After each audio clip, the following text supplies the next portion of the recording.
down false. A company can only use your data if consent is given. Thumbs up for true, thumbs down for false. Got a good old mix there. It is false. There are certain ways and means that companies are allowed to use data without your consent. There's various implied consents, there's various things where it might be a legal thing, there's all sorts of bits. Generally though, those of you who put your thumb up are thinking along the right lines of, we're not going to use somebody's data unless they've told us we can, yeah? Perfect. I just like to chuck that one in there because there's a lot of companies that go, but hang on a second, such and such uses my information, I've never given them consent. There's all sorts of weird stuff in the background, but as far as you're concerned, absolutely, we're not going to use anyone's information without their consent. Your identity can be worth as much as £1,000 on the black market. True or false? A lot more in the true. Yeah, so since GDPR sort of came in, it replaced sort of, much like all the legislation, like Equality Acts, all those kind of things, they all replace ye olde laws, and they sort of bring them all together. There have been over 50,000 data breaches recorded.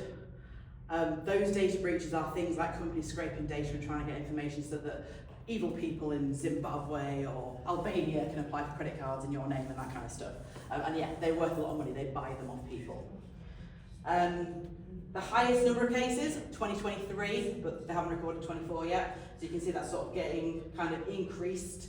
Most of it's sort of cyber hacking stuff though. So generally, we're talking about nefarious people in the ether doing stuff over computers. We're not often these days talking about, I've picked up your letter, but we do want to do things like shredding and disposal correctly.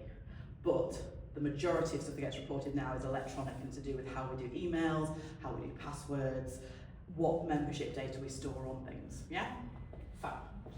So let's have a few little questions. So, GDPR and the UK Data Protection Act. So you will have probably heard it called data protection, you'll have heard GDPR being flung around. Who knows what GDPR stands for? General Data Protection Rights. Regulation is the R. Very close. Yeah, General Data Protection Regulation. The fun of that was Brexit. So GDPR was European-wide. We still work to GDPR. Why do we do that? Well, saves reinventing the wheel when we've already had it invented, but also if we want to communicate with people in Europe, we've got to do it on their level anyway. So fundamentally, Brexit didn't change GDPR. The UK Data Protection Act, I said I wasn't going to put dates and stuff up there, still exists and still is part of our GDPR. So I'm a European funding expert, as was, lost my job through Brexit. All the stuff that happens in Europe, you get your general stuff that happens umbrella, and then all your countries still have their specific things. So you'll have come across in the media, things like France, for example, they've got much tighter controls over things like photographs in the media and journalism than we do. That's where that local control comes in. So we still have GDPR, but then underneath that we've got our specific country stuff. Yeah? Fabulous. The main place to go for any guidance, so I'm not here, the encyclopedia of Wikipedia is not here, and you're worried about something, the best place that you can go to is the ICO, Information Commission's Office. They are responsible for data protection in this country. They're responsible for the regulation, they're responsible for data breaches and recording all that stuff. So if you ever want the kind of from the horse's mouth, I'm a little bit worried about, don't Google it, because you'll get a bunch of lawyers trying to sell you their services.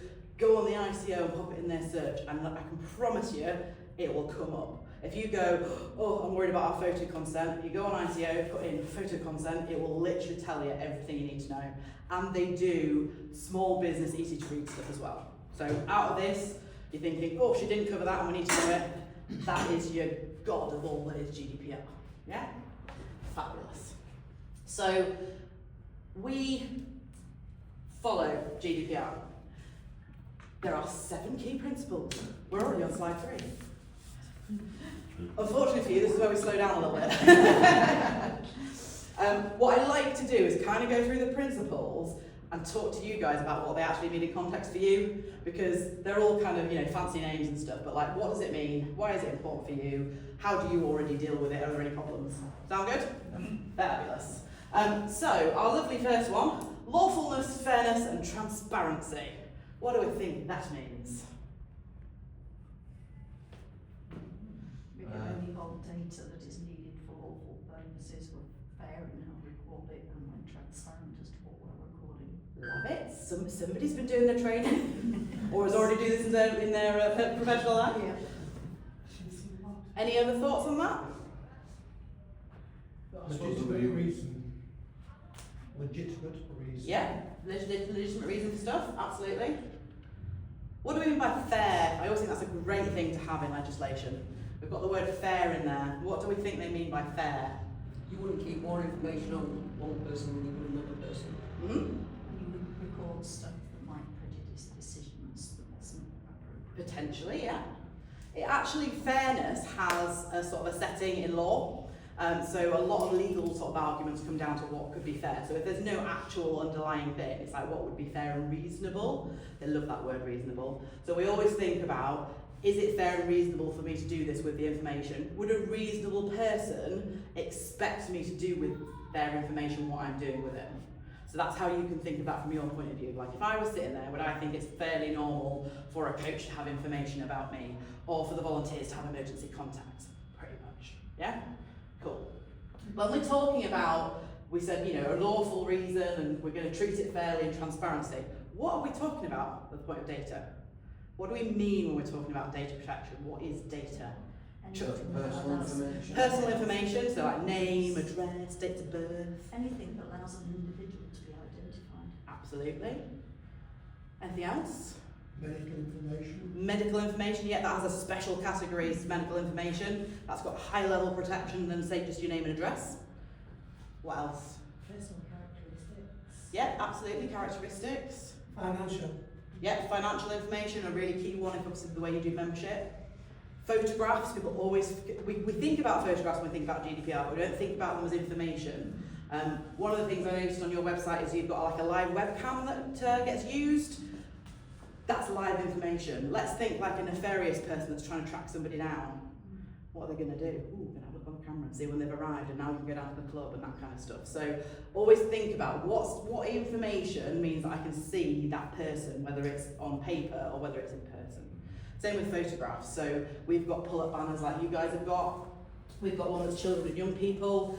Great picture. It's got their school on it. So we took the logo of the school out because it's giving you additional information about that person. So just thinking really carefully about those little extra things that can identify. So yeah, we're going to have a lawful good reason for collecting the information in the first place. What's the main kind of information that you guys are collecting? What do you collect info for? So as you said, it's things like contact details in case something goes wrong. So yeah, it's your membership details. So it's that person, so it's you as a member, and then who I'm going to contact if something happens to Mark. Really, yeah, medical stuff so that you know what could happen if there's an allergy or if there's certain things you need to know about that. That's a really good, legitimate purpose. They love that phrase. We're going to treat it fairly. So what would not be fair to Mark is to leave a folder on the side that's got all his details on it, because I can then walk off and apply for a credit card with that. So we're going to store it fairly. As you mentioned earlier, we're going to treat that information fairly from the point of view of what we do with it. So some membership organisations might have rules as to who can join. You've got to have, those have got to be fair. You're allowed to have rules, but they've got to be fair rules. You can't go everybody, but people with ginger hair. We don't want ginger haired people. Therefore, that's why we ask what colour hair you've got. Got to be fair, and then transparent. Yeah, I know. We'll have anybody in this club, as you can probably tell from the room. Zero rules over who can come into this club. But actually, that's where inclusive sport's really good, and organisations can sometimes trip over themselves collecting stuff. And I'm like, why are you collecting it? Are you collecting it because you want to know who's accessing the club, or are you collecting it so that you can exclude people or change things? So collecting information is okay as long as you do something with it. So the transparency bit, what do you think we mean by transparency? People know what you collect it for and how you're going to use it. Yes, and how you store it, and what you're going to do with it. That's a really key one. So when Dougie sort of told me where I was coming, I've had a really good look on your website. You've got some amazing policies in place. I would love to know what's on your membership form as regards consent to some of those. So what if I apply to join your club, which I might do, what kind of form am I going to fill in? What's it going to have on it? Electronic form, so it's name and address, date of birth, male, female, what Yeah. section you want to join, Yeah, your car registration for car park, fabulous. what else on it? Medical. Medical issues that Consent we is consent. I would say so. Does it have on it the consent? Consent. Yeah, for- and also for being emails, but any contact. Fabulous. Yeah, or text. and- Fabulous. That's the transparency bit of your membership form. It's going, as joining us, these are the things you're going to agree to. And then I saw as well, you've got a lovely membership book that goes, well, when you join, this is all the stuff you've got access to, this is how it works, here's all the information. So you've got a lovely flow through there of transparency. The thing, key with consent, and I'm sure you've done it, and if you'd like to check them, I'm very happy to, with it being my expertise, is you've got to be very careful about being quite explicit about the consent. So the email one, it's always a really interesting one. I've even kind of pulled up, Dougie can attest to the lovely conversation that's been going on for our national network around who you can email and who you can't email. And people still email people, it's technically spam when it's marketing, by collecting email addresses off, say, a website and stuff. Obviously that's not what you're doing. But one thing you do have to do when you get consent is get consent for an explicit purpose. So if the consent says, you know, we'll email you about club activities, and then you send them an email advertising, I don't know, a company that's selling something or whatever, you've actually kind of breached your consent. So you've got to be really careful about the wording, and you actually can't be too broad. Same with the photos. So the photo consent's a really key one. The photo stuff I will get into in a little bit more detail later, because photos is something people get really, they misunderstand aspects of it because it's very different as to where you are. The photo consent, you have to give consent for what the photo is going to be used for, not just that they're going to be taken. So you need to say, you know, and they will only be used on social media, or social media and advertising of club activities, all that kind of stuff. And you need to be able to let them opt out. Do you have an opt out for photos? Yeah. How do you manage that from the point of view of then, I'm now one of your coaches and I want to take pictures? How do I know who's given consent and who hasn't? You would probably, Right? I don't think we do. I don't think we do very well. On Sunday we did, But because certainly whenever I've done things like that, we've been asked at the beginning of the session if they're going to take photos. Yes, but you've also got like just normal events where the event photographers are just, yeah, then they go on Facebook, yeah, and then people say, can you take that one down? yeah, Yeah. Really, really simple way of doing it, something that you could do quite easily, is literally, particularly for events like that where you're doing kind of general event photography, you're going to do the consent on the day and go, we've got an event photographer. If you don't want to appear in any of the photos, let us know and we'll give you a scrunchie or a wristband. Scrunchies are really good because they don't look like, please don't take my photo. So I was at a rugby event and they gave everybody a purple scrunchie that didn't want to be in photos. And it's just, you know, it's on the wrist, the photographer then knows, they just shift the shot a little bit.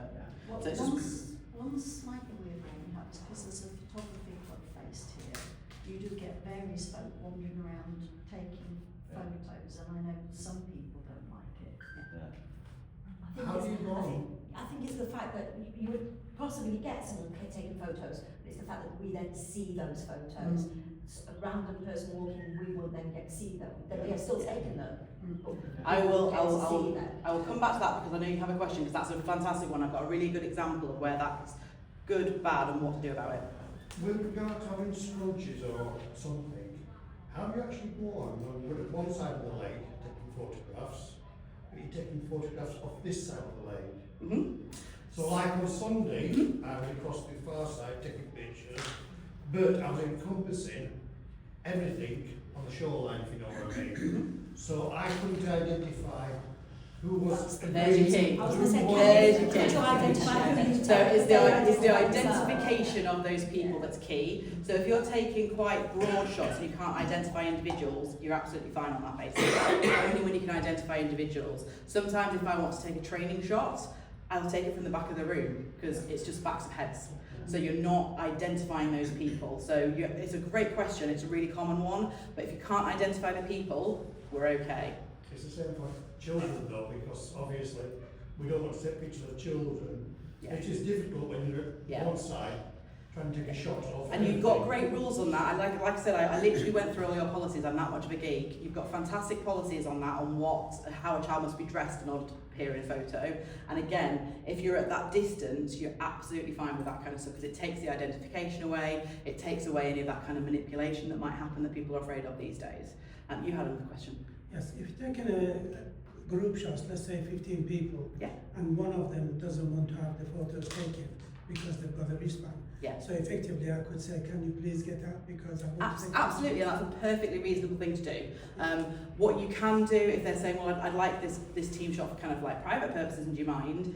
and then take one without me that you can put on the website. So it's absolutely fine to have those conversations. And generally people that don't want photos taken are really happy to have that conversation and to kind of be out of shot where you need them to be. But it's really worth just having, particularly if you've got that kind of event thing, giving people that really easy out of going like, I don't, for whatever reason, you know, it could be a split parent situation where they don't want that shown where they are at a club, all sorts of reasons. But it's a really simple thing to do to give them whatever suits your club as an easy identifier of, I can see that on somebody very, very easily. So coming back to your question around the other people taking photos, photo consent in this country is based upon where you physically are and whether it's a private or public space, where you're taking the photograph of and whether that's a private or public space. So in your context, are we talking about somebody on your grounds? Yeah? Is this a private space? No. So they can actually take photos. Yes, so, yes, Yeah, we own the site, Yeah. but the public are entitled to have access. So they're when you say entitled, very, very important, are they legally entitled to have access? Yeah, the permissive footpath. Yeah, so if there is a permissive footpath, that's public land, even though it's permissive, Yeah. they can take photos for their own personal use, and you can't see them unless they want No, to. and Yeah, yeah, no. I think it's the fact that we've got some that then put them on Facebook. Yeah, and they're allowed to. Yeah. So, On and- our Facebook pages. now that's different. So, this is where I think it's really, really good to talk about your context. It's why there's no point having a PowerPoint at all laws. So, let's go. I don't know, are they bird photographers or just photography classes? They take lots of pictures of us, Which actually happened. Yeah. Which actually happened. Go for it. We have Friends of Wath, which is not our Facebook, Mm-hmm. and they put some images on of people doing supboard yoga. Mark, I think you'd cottoned on to it, you said thank you, but they put it on their public Facebook, Yeah. and it was easily identifiable who they'd taken photographs of. So, there's a couple And of there are questions that members. will absolutely change whether that's okay or not. Where was the person when they took the photo? Were they on public? Were they on your Public permissive? footpath, Yeah. So that's already a tick in their favour. The Friends of Wath, is it a commercial organisation? Are they advertising something? Are they selling It's something? social media. It's Social Yeah. thing. It's another tick, which means that they can do what they like with it. Yeah. So, and this is where people get twisted, because actually, if you change that and go, okay, it's actually Mark that's taking the photo, and he's taking it from your new balcony that you're having put upstairs on your private land, and he's then going to use that to advertise the centre. You then need consent from that person to put that up. Now, let's flip your example a little bit and go, they've taken the photos and they've come to Mark and gone, I took some lovely, lovely photos of your sup yoga session. Would you like to use them to advertise your centre? I think they're fantastic.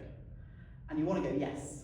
But the minute you decide to use them for commercial purposes, you then need to go and get the consent of the people that you can identify. And that, it fits when you think about it like journalists. Journalists can go around taking pictures of whoever they like, can't they? The point that they can't is the point that they step over the boundary into that famous person's garden because they're on private land.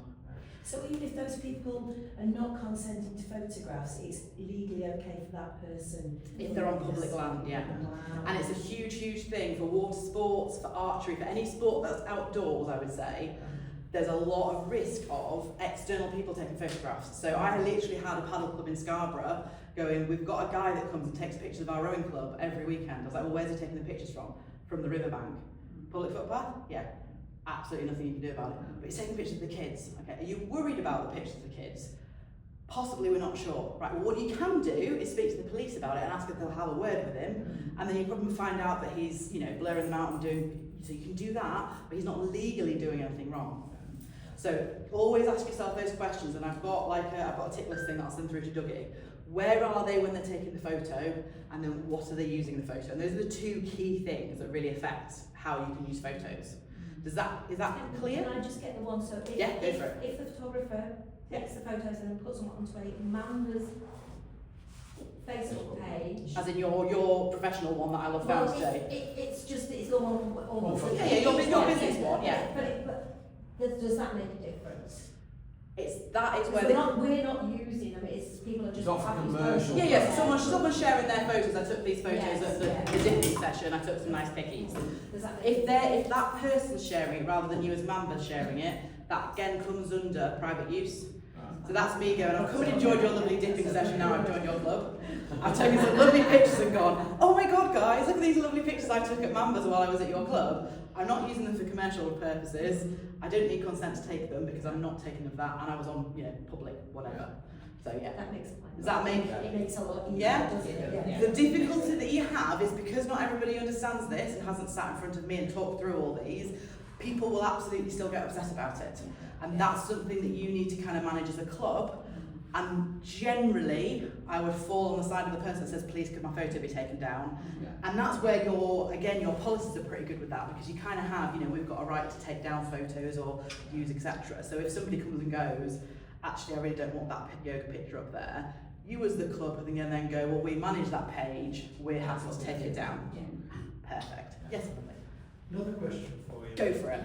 So, I take a few pictures and I decide I've got a really good one and I want to put it in for a competition. Yeah. And it's one from here. Yeah. Am I okay in doing that? What kind of competition? Photography competition. Is it a commercial competition? It'd be up to anybody. Are you a professional photographer? No. In that instance, again, because of the nature of the competition, that would put you under private use. I would be very, very careful, again, from the point of view if it was something that was getting lots of traction, and we're taking a lovely picture of Mark in all his splendour doing yoga on a paddleboard, and that then becomes like a national competition winner, and there was a squirrel dancing on his foot, so it's now on the calendar. It's now on the BBC calendar that goes out every year as a wildlife photography thing. Mark's going to be less happy about that. So technically, you're okay, but as soon as it starts to become any kind of commercial interest, you're not. So it's always worth getting consent to that, going, hey Mark, can I put that awesome picture of the squirrel on your toe on your paddleboard into this competition? But legally, technically not a problem. Cool. I told you I'd have you all laughing at some point. Are we happy with photos? We can come back to it if you think of something, feel free. There's also, I would imagine, there's ethics associated with the photos you take. Absolutely, definitely. Ethics is always that bit that comes under any of these laws, where it's like, is it a legal thing, or is it a we're just being nice to people thing, or various stuff like that. Absolutely. Your policies are all pretty good. I've not read any of them and thought, oh, there's a bit missing, or oh, I'm sure someone's either done them very well or stolen them, someone's very good. Who's getting the credit for that? But I would like to say, I was really, really impressed, and the one question I said to Dougie out in the car park is I want to know what's on the membership form, because if they've linked the consent properly, super, love it. Yeah? Fab. Purpose limitation. So we've touched a little bit on this. What do we think we mean by purpose limitation? Shush you. I'll come back to you when there's deathly silence, if that's alright.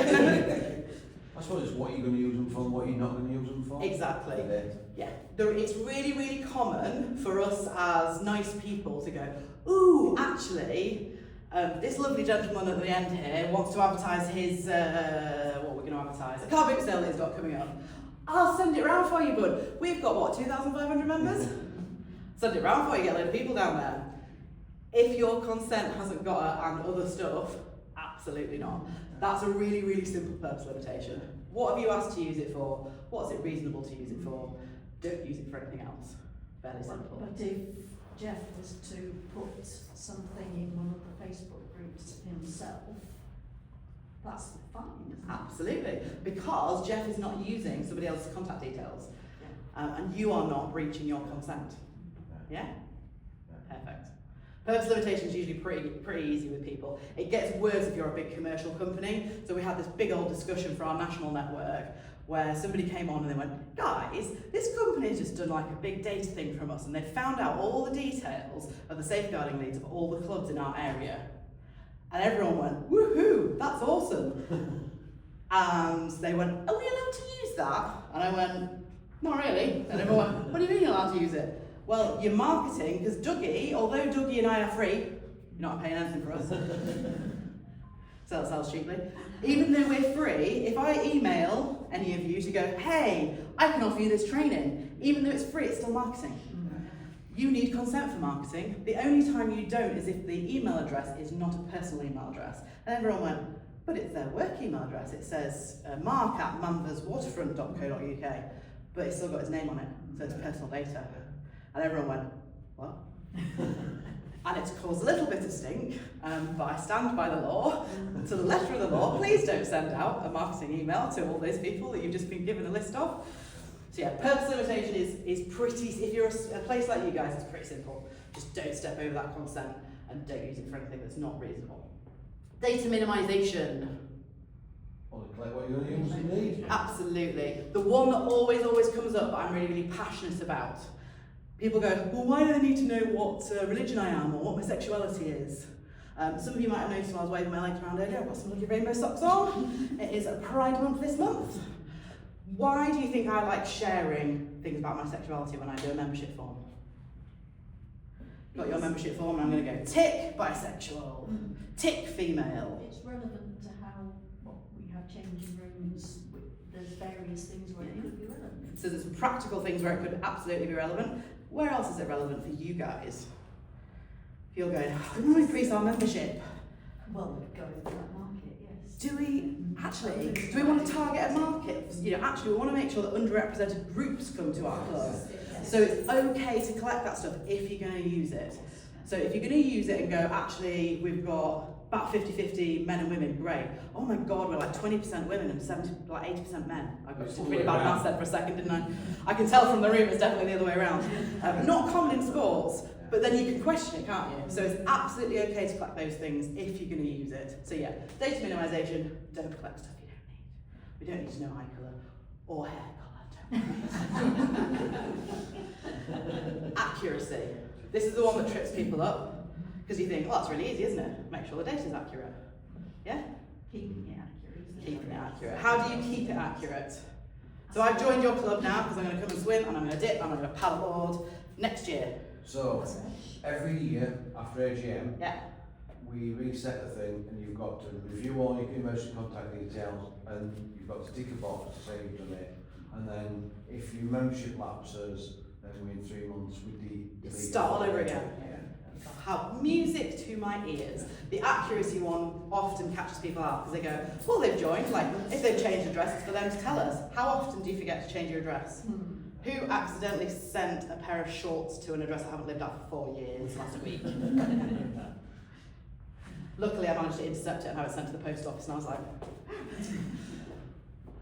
fabulous. Accuracy, yeah, that's the trick, but if you're already doing that, absolutely wonderful. And have you got a really good mechanism if somebody goes, actually I've changed address, or this is my new phone number? Is there an easy way for people to do that? Do they manage their own? Self-manage. Brilliant, fabulous. That's what I like. Storage limitation. This is a good one. Keep it for as short as you need. So yeah, there's a couple of things that crop up in storage limitation. It used to be when we were part of the European Union, it was a very weird thing around offshoring data, thinking about clouds and where clouds actually live, and clouds, as we know, they don't live in the sky, they live on a server somewhere in the back end of nowhere in the Ural Mountains. These days, this is much more exactly like you said, of not keeping stuff longer than necessary. Anybody know, let's use one that we're probably all relatively familiar with, HR records. I've left a job. How long do you think it's reasonable for a company to keep my details on record?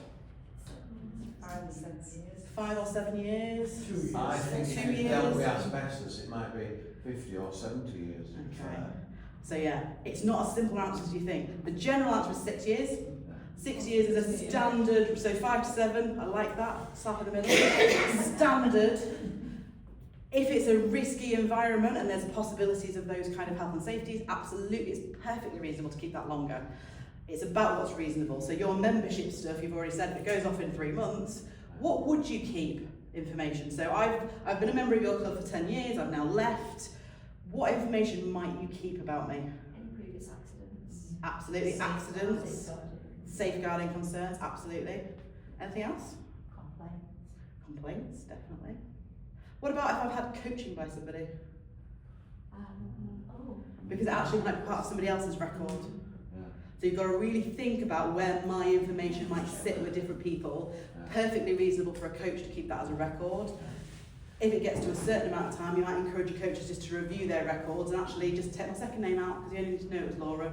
And I did my practice coaching, taught her what I'm learning at the moment, my step back turn, which I am terrible at. I'm a horse rider, I'm really balanced like that. Maybe go like that. Yeah. Not so much. So yeah, just think about those other places data might be, but then actually that's the coach's responsibility, but it's worth supporting them as a club. Is it 3 months, or is that what you would class if someone is no longer? Well, you said that was your membership refresh, wasn't it? Yeah, so if somebody's membership lapsed, then their account is deleted at the end of 3 months. Yeah. And when you say their account's deleted, is that all the information about them? Yes. Great practice, because there isn't any reason other than the only thing would be if you had the health and safety and safeguarding records. I'm going to presume they're kept separately. They're kept separately from membership. Fabulous. Yeah. So what we're not doing is, by deleting that data, we're losing who coached them. Yeah. So by deleting that, we are losing some information. We try and keep some global participation. I was going to say, data keep your global anonymised, data, yeah. just anonymise it. Yeah. And actually, like GPs, the NHS do that kind of stuff because they might want to keep a record of how many people have been through a certain service. They don't need to know who it was, and you can literally keep pretty much all of that and just take any identifiers out. So you take their name and their date of birth out and put, you know, your age brackets in instead, which you can make a spreadsheet do for you. Just keep it, but just get rid of that personal identifying stuff. Yeah? Can I just ask something on the back of that? Of course you can. So one of our members might join up to a national body, Yeah, and then they will go on their portal, their responsibility. yeah, I'm a But member of then- Paddle UK. Yeah, but then they say, and I'm with Manvers, and we have to approve that to say, yes, they're with us. Mm-hmm. If they then leave us, Yeah. and it's our then responsibility to get them off that portal, isn't it? And how long? That would depend on the national governing body. I would say, without looking into it in detail, but I can absolutely, if you send the details to Dougie, I can look at the individual for you. It should be up to the individual because it's them declaring that they're part of your club. I will check for you though. Let Dougie know which sport, and I'm very happy to get you the direct answer. But things like where you're affiliated to are usually the responsibility of the individual because you can't be expected to keep on top of that. It's not reasonable for them to ask you to do that, but I completely understand where you're coming from because you don't necessarily want them associated if they're not. We're just talking about racing associations. Cool. I will look it up for you and let you know. Fabulous. Integrity and confidentiality, this is my favourite one. Integrity and confidentiality. What do we mean by integrity? Not disclosing information for the wrong purpose. Not leaving your folder on the tray. Is the data safe and it's got to be accurate? Yeah. It's a bit of a joining thing. They used to call it CIA. It was confidentiality, integrity and availability. Yeah. So you kept it private, it was good quality data and it was available to those that needed it. And that's what we're talking about. So this is keeping it private, but giving you coaches access if they need it. You know, if there's a portal or you don't know how you guys manage that, the appropriate people having access to it. So, one to ask you about, so you talked about your health and safety and your safeguarding stuff being a bit separate. If I was going to report a safeguarding here, what email address am I using, roughly? There's no email address, it's a web form now. Web form. Where does the web form go to? Who has access to the end of the web form? So 5 people will get a notification Yeah. to say one's been some. 3 of them, your safeguarding leads that I've seen on Yeah. your little poster, Yeah. and who are the other 2? Yeah, me and And what are your roles? safeguarding consultant and what's my role?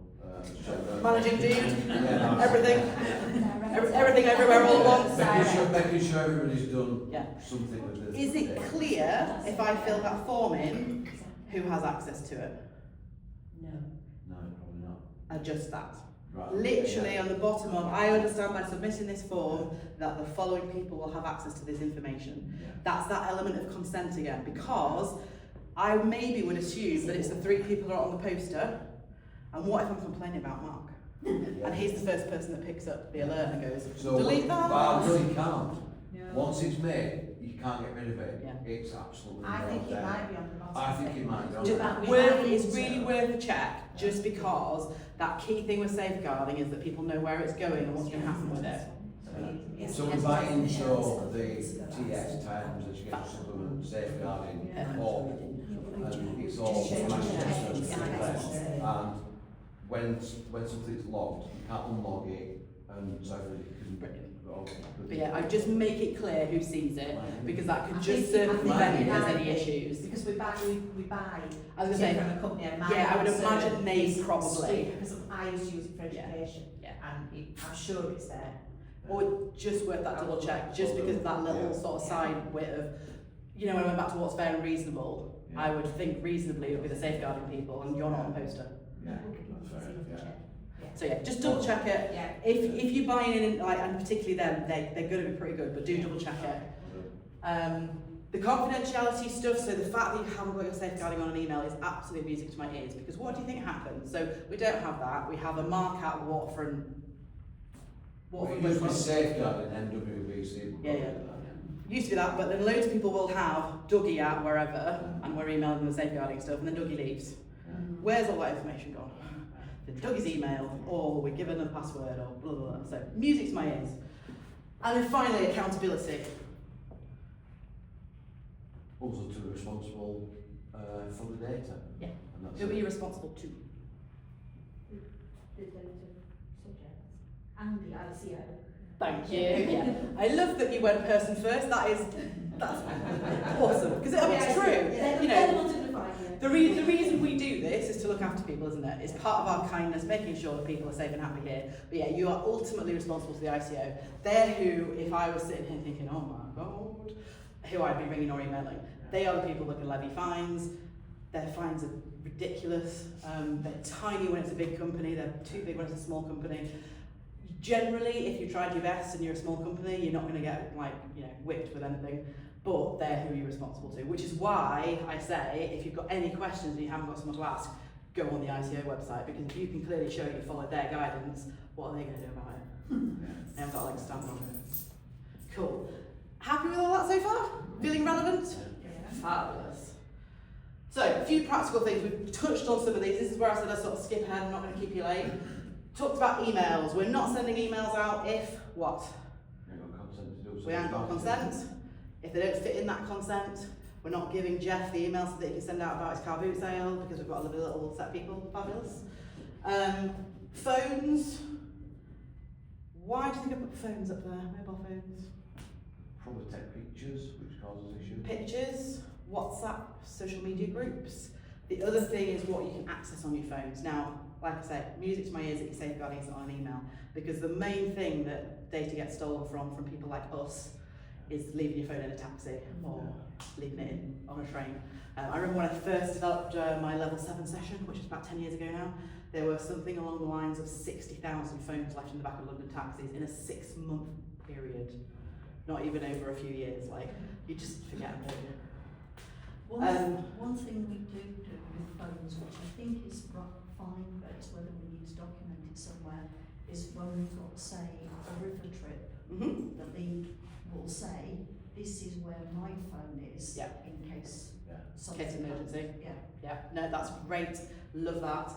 The other thing to remember about phones is if you use the phone, if they're your personal phone and you use those phones to take pictures, you know, perfectly legitimate pictures, make sure that you get them off your phone as soon as possible, particularly if they're of kids. Even if they're perfectly innocent, they're perfectly fine, they fit within your policy, it's really good practice just to make sure they're off your phone. So for example, my phone, I was given the option of having a work phone. The thought of carrying around 2 phones and keeping them charged, absolutely not. But I literally have set up on my phone a folder. So I've got, this is my little folder that's got all my work stuff in it. Yeah. One of those is literally the photo dump on our server, and I literally just, as soon as I take photos, I put them on there, they come off my phone. Yeah. Make it easy for yourself. But that is only if we're taking photos in our role as... Yeah, absolutely, yes. And if you're taking it in your role as a sort of a volunteer of members, make sure you get rid of the photos as soon as you can, unless they're literally buddies. I totally get that there's sometimes a blurry line when you're at clubs because you're all mates and that's fine. Just when they're that more kind of professional end, particularly if they're of kids or events. The little checklist there, they don't really do a membership form icon on Word, which really annoys me. Your membership form stuff, I've asked the questions about that. You know, make sure you do, you know, when you do your AGM, just check your membership form. Is there anything you want to take off it? Is there anything you want to add to it? Is there anything more useful? Photos, we've talked about loads. Photos and filming, absolutely the same as far as consent goes.